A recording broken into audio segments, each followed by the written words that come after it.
नुआ संसार तोते अभिनंदन तो चल बाटरे झर फूल चंदन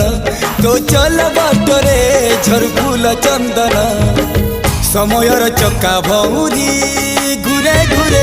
फुले कांदनालो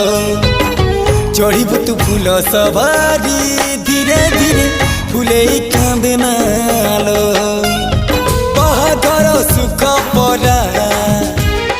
विधाता देइछि तोते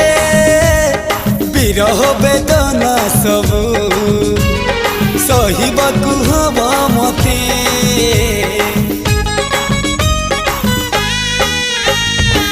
सिंथी तो रहेला सिंदूरी धारे धारे फुले कांदनालो